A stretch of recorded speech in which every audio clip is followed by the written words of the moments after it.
ഹോർമുസിന്റെ അവകാശം വിട്ടു നൽകില്ലെന്ന് ഇറാൻ ആവർത്തിച്ചു. കഴിഞ്ഞ ദിവസമാണ് മധ്യസ്ഥർ മുഖാന്തരം ഹോർമുസ് വിഷയവുമായിട്ട് ബന്ധപ്പെട്ട് ചില കരാർ വ്യവസ്ഥ ഉണ്ടാക്കാൻ താല്പര്യമുണ്ട് എന്ന് അമേരിക്ക പറഞ്ഞത്. അതിൽ അവർ പറഞ്ഞിരിക്കുന്ന കാര്യം ഇങ്ങനെയാണ്: പ്രവേശന കവാടവുമായിട്ട് ബന്ധപ്പെട്ട ഭാഗത്ത് ഇറാന് അവകാശം നൽകുകയും അതിൻ്റെ എക്സിറ്റ് ഭാഗത്ത്, ഏറ്റവും അവസാന ഭാഗത്ത് ഒമാന് അവകാശം നൽകുകയും ചെയ്യുന്ന തരത്തിലേക്ക് കാര്യങ്ങൾ പോകണം എന്നുള്ളതായിരുന്നു. അപ്പോൾ അതിന് ആദ്യഘട്ടത്തിൽ ഇറാന്റെ ഭാഗത്തു നിന്ന് യാതൊരു പ്രതികരണം വന്നിട്ടില്ല. ഇപ്പോൾ ഇറാൻ അതിന് പ്രതികരിച്ചിരിക്കുന്നു. ഹോർമുസിന്റെ വിഭജനം അമേരിക്കയെ ആരാണ് ഏൽപ്പിച്ചത് എന്നതായിരുന്നു ആദ്യത്തെ ചോദ്യം. തങ്ങളുടെ രാജ്യാതിർത്തിയുമായിട്ട് ബന്ധപ്പെട്ട കടലിടുക്കിൻ്റെ നിയന്ത്രണങ്ങൾ ഏത് തരത്തിൽ വേണം എന്നുള്ളത് തീരുമാനിക്കേണ്ടത് അത് ഇറാനാണ്. അത് സ്വതന്ത്രമായിരിക്കുന്ന തങ്ങളുടെ അവകാശത്തിൽ ഒരു സാമ്രാജ്യത്വ രാജ്യത്തിന് ഇടപെടാൻ തങ്ങൾ അനുവദിക്കില്ല.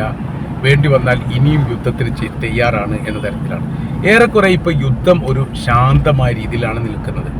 ആക്രമണ കാര്യങ്ങളൊന്നും ഇല്ല. കാര്യം എന്ന് പറഞ്ഞാൽ എത്രത്തോളം ഇറാനെ ആക്രമിക്കുന്നോ അതിൻ്റെ 4 ഇരട്ടി തിരിച്ചടിയാണ് അമേരിക്കയുടെ സൈനിക ബേസ് കേന്ദ്രീകരിച്ചുകൊണ്ട് കിട്ടിക്കൊണ്ടിരിക്കുന്നത്. പ്രതിരോധങ്ങൾ അപ്പാടെ ഇല്ലാതായ സ്ഥിതികളും സാഹചര്യങ്ങളും നിലനിൽക്കുന്നു. ഇത് വലിയ രീതിയിൽ അമേരിക്കക്ക് പ്രയാസമുണ്ടാക്കുന്നു. മാത്രമല്ല, ഒരു അമേരിക്കയും ഇറാനും മാത്രമുള്ള ബന്ധപ്പെട്ട യുദ്ധമല്ല, ഇതൊരു മേഖലാ യുദ്ധമാണ്. എല്ലാ രാജ്യത്തെയും ഇത് സാരമായിട്ട് ബാധിച്ചിട്ടുണ്ട്. ഇത്തരം പ്രവർത്തനത്തിൽ നിന്ന് മാറി നിൽക്കണമെന്ന് കർശനമായ രീതിയിലാണ് Saudi Arabia American president Donald ട്രംപിനോട് ആവശ്യപ്പെട്ടത്. ചെങ്കടലുമായിട്ട് ബന്ധപ്പെട്ട് ചില നീക്കുപോക്കുകൾ ഉണ്ടാക്കാൻ വേണ്ടി 14 രാജ്യങ്ങളുമായി ചേർന്നുകൊണ്ട് ഒരു സംവിധാന കാര്യങ്ങളൊക്കെ സൗദി അറേബ്യ ഉണ്ടാക്കിയിട്ടുണ്ടെങ്കിലും അതൊന്നും വേണ്ട രീതിയിൽ ലക്ഷ്യം കാണുന്നില്ല എന്നുള്ളതാണ്. അതിന് അവർ പറയുന്ന കാര്യം ഇങ്ങനെ തന്നെയാണ്: ഈ രാജ്യങ്ങൾ, തങ്ങളോടൊപ്പം ചേർന്ന് നിൽക്കാൻ പറഞ്ഞ രാജ്യങ്ങൾ ആയുധങ്ങളോ കപ്പലുകളോ നൽകി തങ്ങളുമായിട്ട് സഹകരിക്കുന്നില്ല. അവരത് വേറെ തന്നെയാണ് ആ സഹകരണവുമായിട്ട് ബന്ധപ്പെട്ട കാര്യങ്ങൾ ചെയ്യുന്നത്. അപ്പം അങ്ങനെ വരുന്ന സമയത്തുള്ള പ്രശ്നം എന്ന് പറയുന്നത് ഇതിനൊരു നിയന്ത്രണമില്ലാത്ത ഒരു സാഹചര്യത്തിലേക്ക് പോകുന്നു. അപ്പോൾ നേരിട്ട് കൊണ്ട് സൗദി അറേബ്യക്ക് ചെങ്കടലുമായി ബന്ധപ്പെട്ട കാര്യത്തിൻ്റെ നിയന്ത്രണം ഏറ്റെടുക്കാനോ ആ മേഖലയിൽ ഹൂത്തികളുമായി നേരിട്ടൊരു യുദ്ധം ചെയ്യാനോ സാധിക്കില്ല. കാര്യം എന്ന് പറഞ്ഞാൽ 1 വർഷത്തോളം അമേരിക്ക യുദ്ധം ചെയ്തിട്ട് ജയിക്കാത്ത ടീമാണ് ഹൂത്തികൾ എന്ന് പറയുന്നത്. ഒടുവിൽ അമേരിക്ക തന്നെ വെടിനിർത്തൽ കരാറുണ്ടാക്കി ആ പ്രശ്നം തീർക്കുകയാണ് ചെയ്തത്. അപ്പോൾ ഒരിക്കൽ പോലും എന്താവാൻ വേണ്ടി സാധിക്കുകയില്ല. ഒരിക്കൽ പോലും ആ ഒരു യുദ്ധത്തിൽ സൗദി അറേബ്യയും ഹൂത്തികളും നേരിട്ട് ഏറ്റുമുട്ടുന്നൊരു സ്ഥിതി ഉണ്ടായാൽ വിജയിക്കാൻ വേണ്ടി സൗദിക്ക് സാധിക്കില്ല എന്നുള്ളത് ഏറെ കുറപ്പാണ്. മാത്രമല്ല, ജോ ബൈഡൻ പ്രസിഡന്റ് ആയിരുന്ന സമയത്ത് ഹൂത്തികളുമായിട്ട് ബന്ധപ്പെട്ട യുദ്ധത്തിൻ്റെ ആരംഭം കുറിക്കപ്പെട്ടത് അന്നാണ്. ട്രംപിന് മുൻപുണ്ടായിരുന്ന ഭരണാധികാരി. ചെങ്കടൽ യുദ്ധവുമായി ബന്ധപ്പെട്ട് ജോ ബൈഡൻ അറേബ്യൻ രാജ്യങ്ങളോട്, പ്രത്യേകിച്ച് ചെങ്കടലിൻ്റെ അതിർത്തി പങ്കിടുന്ന രാജ്യങ്ങളോട് അമേരിക്കയുമായിട്ട് സഹകരിക്കണമെന്നും അമേരിക്കയോട് സഹകരണം കാണിക്കണമെന്നുള്ള അഭിപ്രായം പറഞ്ഞു. അപ്പോൾ അതിൽ യു എ ഉണ്ട്, ബഹ്റൈൻ ഉണ്ട്, ഈജിപ്ത് ഉണ്ട്, സൗദി അറേബ്യ ഉണ്ട്. അങ്ങനെ അതിർത്തി പങ്കിടുന്ന എല്ലാ രാജ്യങ്ങളും.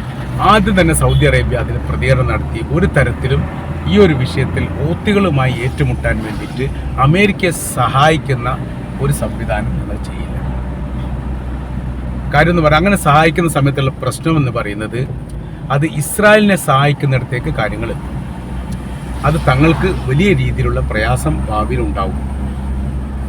അപ്പോൾ അത് ഒഴിവാക്കാൻ വേണ്ടിയിട്ട് തങ്ങൾ അത്തരം ഒരു സഹകരണ കാര്യങ്ങൾ ചെയ്യില്ല എന്നുള്ള കാര്യം വളരെ കൃത്യതയോട് കൂടി തന്നെ പറഞ്ഞിട്ടുണ്ട് ആര്? Saudi Arabia. അപ്പോൾ സൗദി അറേബ്യ ഇത് പറഞ്ഞതോടുകൂടി ബാക്കിയുള്ള രാജ്യങ്ങളുടെയും നിലപാട് ഏറെക്കുറെ ഇങ്ങനെയൊക്കെ തന്നെ ആയിരുന്നു. ഒരു രാജ്യവും സഹകരിക്കാത്ത സ്ഥിതിയിലേക്ക് കാര്യങ്ങൾ എത്തി എന്ന് ചുരുക്കം.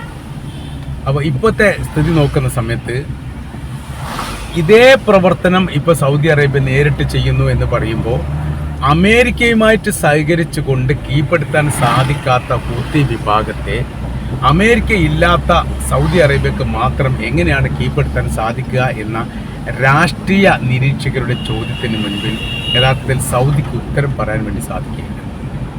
അപ്പോൾ പിന്നെ എന്ത് ചെയ്തു? ഏറ്റവും നല്ല ഉചിതമായിരിക്കുന്ന റൂട്ട് എന്ന് പറയുന്നത് യുദ്ധവിരാമമാണ്. അതിനേക്കാളപ്പുറം മറ്റൊന്നുമില്ല.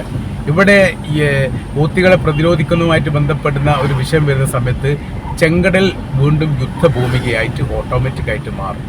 അങ്ങനെ മാറുമ്പോൾ പിന്നീട് 2 മേഖലാ യുദ്ധമായിട്ട് അത് വേർതിരിയാൻ സാധ്യതയുണ്ട്. ഹോർമുസുമായിട്ട് ബന്ധപ്പെട്ടതൊന്ന്, ചെങ്കടലുമായിട്ട് ബന്ധപ്പെട്ടതൊന്ന്. ഇത് രണ്ടും ലോകത്തിൻ്റെ സാമ്പത്തികം നിയന്ത്രിക്കുന്ന വളരെ നിർണായകമായിരിക്കുന്ന മേഖലയാണ്. അങ്ങനെ ഒരു പ്രത്യേകതയും ഈ വിഷയവുമായിട്ട് ബന്ധപ്പെട്ടുകൊണ്ട് എന്നുള്ളത് കൃത്യമാണ്. അപ്പോൾ ഈ ഒരു സാഹചര്യങ്ങൾ, ഈ ഒരു അവസ്ഥകൾ, ഈ ഒരു നിലപാട് യഥാർത്ഥത്തിൽ എല്ലാ രാജ്യങ്ങൾക്കും വലിയ പ്രയാസമുണ്ടാക്കിയിരിക്കുകയാണ്. അങ്ങനെ ഇരിക്കുന്ന സമയത്താണ് ഇപ്പോൾ അമേരിക്കയോട് ഈ കാര്യങ്ങൾ വളരെ കൃത്യതയോടുകൂടി സൗദി അറേബ്യ തുറന്ന് പറഞ്ഞത്. ഇത് അവസാനിക്കേണ്ട യുദ്ധമായിരിക്കുന്നു, നിയന്ത്രണം വിട്ടുപോയിരിക്കുന്നു, ഇനി മേലിൽ വലിയ വിഷയങ്ങളും വലിയ പ്രശ്നങ്ങളും ഉണ്ടാവാൻ വേണ്ടി പോവുകയാണ്. അതുകൊണ്ട് എന്ത് ചെയ്യണം? നിർത്തണമെന്നത്. അമേരിക്കയെ സംബന്ധിച്ചിടത്തോളം ഇത് മുന്നോട്ട് ഇതേ തരത്തിൽ കൊണ്ടുപോയിട്ട് നാശത്തിൻ്റെയും നഷ്ടത്തിൻ്റെയും കണക്കുകളല്ലാതെ വിജയത്തിൻ്റെ ഒരു കണക്കും അവർക്ക് പറയാനുണ്ടാവില്ല എന്നുള്ളതും കൃത്യമാണ്. അതിനോടനുബന്ധിച്ച് പറയുന്ന കാര്യം ഇങ്ങനെയാണ്: സാമ്പത്തിക രംഗം തകർന്നു എന്നുള്ളത് മാത്രമല്ല, ലോകത്തിന് മുൻപിൽ തങ്ങളുടെ ഉള്ള ശക്തിയും ഉള്ള അഭിമാനവും പോവുകയും ചെയ്യും. അപ്പോൾ ഞങ്ങൾക്കൊന്നും എന്ത് ചെയ്യാൻ പറ്റുന്നില്ല, പിടിച്ചു നിൽക്കാൻ വേണ്ടി പറ്റുന്നില്ല. ചൈന, റഷ്യ പോലെയുള്ള വമ്പൻ ലോക സൈനിക ശക്തിയുള്ള രാജ്യങ്ങൾ അപ്പാടെ ഇറാനുമായിട്ട് സഹകരിച്ചു കൊണ്ട് നിൽക്കുമ്പോൾ അതിനെല്ലാം അതിജീവിക്കാൻ വേണ്ടിയിട്ട് അമേരിക്കക്ക് ഇപ്പോഴത്തെ നിലവിലെ സാഹചര്യത്തിൽ സാധിക്കില്ല എന്നുള്ള ഉറപ്പാണ്. ഇറാൻ്റെ മുൻപിൽ പതറിപ്പോകുന്ന ഒരു അമേരിക്കയ്ക്ക് എങ്ങനെയാണ് ചൈനയുടെയും റഷ്യയുടെയും മുമ്പിൽ പിടിച്ചു നിൽക്കാൻ വേണ്ടി പറ്റുക എന്നുള്ളതാണ്. ഇപ്പോൾ വിശ്വാസം നഷ്ടപ്പെട്ടതോടുകൂടി അറേബ്യൻ മേഖലയിൽ ചൈനക്കും റഷ്യക്കും വലിയ രീതിയിലുള്ള സ്വാധീനം ഉണ്ടായിരിക്കുന്നു എന്നുള്ളതും അവരുടെ സൈനിക ബേസ് കേന്ദ്രീകരിച്ചുകൊണ്ട് അല്ലെങ്കിൽ സൈനിക ബേസ് ഉണ്ടാക്കുന്നതുമായി ബന്ധപ്പെട്ട കാര്യത്തെക്കുറിച്ച് പല രാജ്യങ്ങളുമായി രഹസ്യധാരണയുണ്ട് എന്നും പറയപ്പെടുന്നു. അപ്പോൾ ഒരു തരത്തിൽ മാത്രമല്ല, പല തലത്തിലും അമേരിക്കയെ ഒതുക്കുക എന്നുള്ളതും മേഖലയിലെ സാമ്പത്തിക അഭിവൃദ്ധിയിൽ ഇടപെടൽ നടത്തുക എന്നുള്ളതും രാജ്യങ്ങളുടെ ഒരു താല്പര്യ വിഷയമായിട്ട് മാറിയിരിക്കുന്നു എന്നുള്ളത് കൃത്യമാണ്, വളരെ വ്യക്തമാണ്. അപ്പോൾ ഇതിനിടെ തന്നെ റഷ്യയുടെ ഭാഗത്തുനിന്ന് ഒരു നിലപാട് പുറത്തു വന്നിരുന്നു. അപ്പോൾ റഷ്യ പറഞ്ഞിരിക്കുന്ന കാര്യം എന്ന് പറയുന്നത്, മേഖലയിൽ യുദ്ധസമാന സാഹചര്യങ്ങൾ സൃഷ്ടിക്കാൻ വേണ്ടിയിട്ട് തങ്ങൾക്ക് താല്പര്യമില്ല, എന്നാൽ ഇറാനെ സംരക്ഷിക്കുക എന്നുള്ളത് തങ്ങളുടെ ബാധ്യതയാണ്, തങ്ങളുടെ കടമയാണ്, തങ്ങളത് ചെയ്യുകയും ചെയ്യും. ഇറാൻ എന്ന് പറഞ്ഞാൽ തങ്ങളുടെ സൗഹൃദ രാജ്യമാണ്, തങ്ങളുടെ സൗഹൃദവുമായിട്ട് ബന്ധപ്പെട്ട് നിൽക്കുന്ന രാജ്യമാണ് എന്നതിനാൽ തങ്ങൾ എന്ത് ചെയ്യും? തങ്ങൾ അവരെ സഹായിക്കും. ഇറാനെ സഹായിക്കുന്നതുമായി ബന്ധപ്പെട്ട കാര്യത്തിൽ ഇടപെടാൻ വേണ്ടിയിട്ട് അമേരിക്കക്ക് അധികാരമൊന്നുമില്ല. കാര്യം എന്ന് പറഞ്ഞാൽ, ഇസ്രായേലിനെ അമേരിക്കക്ക് സഹായിക്കാമെങ്കിൽ ഇറാനെ റഷ്യക്കും ചൈനക്കും സഹായിക്കാം. അവർ ഈ കാര്യത്തിൽ ഒന്നാണ്. അപ്പോൾ ഏത് രൂപത്തിൽ നീക്കിയാലും, ഏത് രൂപത്തിൽ നമ്മൾ മനസ്സിലാക്കിയാലും, അമേരിക്ക എന്ന് പറയുന്ന രാജ്യം അവർ സ്ഥായിയായ രീതിയിലുള്ള ഒരു നിലനിൽപ്പിന് വേണ്ടിയിട്ട് പോരാടുന്ന ഒരു സ്ഥിതിയാണ് കാണാൻ വേണ്ടി സാധിക്കുന്നത്. പല ഘട്ടത്തിലും ട്രംപിനോട് അത് പറയുകയും ചെയ്തിട്ടുണ്ട്. നമ്മുടെ പ്രൗഢ കാലഘട്ടങ്ങൾ അത് അസ്തമിച്ചിരിക്കുന്നു. ചെറിയ രാജ്യത്തിന് മുൻപിൽ നമ്മൾ പതറിപ്പോകുന്നുണ്ട്. അപ്പോൾ അതിന് ആ രാജ്യത്തിൻ്റെ സൈനിക ശക്തിയും ബലവും മനസ്സിലാക്കാത്ത രീതിയിൽ അവരുടെ വിഷയത്തിൽ ഇടപെടുന്നത് അവസാനിപ്പിക്കണം. പല രാജ്യങ്ങളുടെ വിഷയത്തിലും നമ്മൾക്ക് വിജയമുണ്ടെങ്കിലും ഇപ്പോഴത്തെ ഇടപെടൽ വലിയ നഷ്ടമാണ്. മാത്രവുമല്ല, അവർ മറ്റൊരു കാര്യം കൂടി അതിനോടൊപ്പം ചേർന്ന് പറഞ്ഞിട്ടുണ്ട്. ഏതൊരു രാജ്യത്തിലെ ആഭ്യന്തര വിഷയത്തിൽ ഇടപെടുന്നത് കൊണ്ടോ നമ്മൾക്കത് പ്രത്യേകിച്ച് വലിയ ഗുണങ്ങളോ വലിയ കാര്യങ്ങളോ ഒന്നും ഉണ്ടായിട്ടില്ല. അതിന് എന്ത് ചെയ്യണം?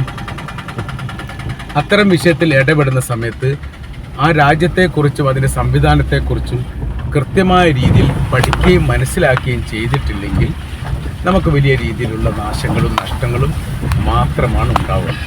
ഇപ്പോൾ ഇറാൻ ലോകാടിസ്ഥാനത്തിൽ ചില നിലപാടുകൾ പറയുന്നു. ആ നിലപാടിന് മുൻപിൽ പതറിപ്പോകുന്ന ഒരു അമേരിക്കയാണ് കാണാൻ വേണ്ടി പറ്റുന്നത്. മുൻപ് അങ്ങനെയൊന്നുമല്ല. മൂന്നാം ലോക രാജ്യങ്ങളൊക്കെ അഭിപ്രായം പറയുമ്പോൾ ആ അഭിപ്രായത്തോടൊപ്പം ചേർന്ന് നിൽക്കുക എന്നുള്ളതായിരുന്നു മറ്റുള്ള രാജ്യങ്ങൾ ചെയ്തിരുന്നത്. വിമതപക്ഷത്തെ സൃഷ്ടിക്കാനും ബദൽ സംവിധാനത്തെ സൃഷ്ടിക്കുന്നതിനും പല ഘട്ടങ്ങളിലും അമേരിക്ക ജയിച്ചിട്ടുണ്ട്. ഇറാൻ്റെ വിഷയം വരുന്ന സമയത്ത് അതിൽ എന്ത് ചെയ്യുന്നില്ല, ഇറാൻ്റെ വിഷയം വരുന്ന സമയത്ത് അവർക്ക് അതിജീവിക്കാൻ വേണ്ടിയിട്ട് സാധിക്കുന്നില്ല എന്നുള്ളത് വളരെ കൃത്യമാണ്. അപ്പോൾ കൂട്ടി വായിക്കുന്ന സമയത്ത് ഇന്നത്തെ സൂപ്പർ പവറുള്ള രാജ്യം ഓട്ടോമാറ്റിക്കായിട്ട് ഇറാനാക്കി മാറ്റിയതിൽ അമേരിക്കക്ക് വലിയ പങ്കുണ്ട് എന്ന് ചുരുക്കം.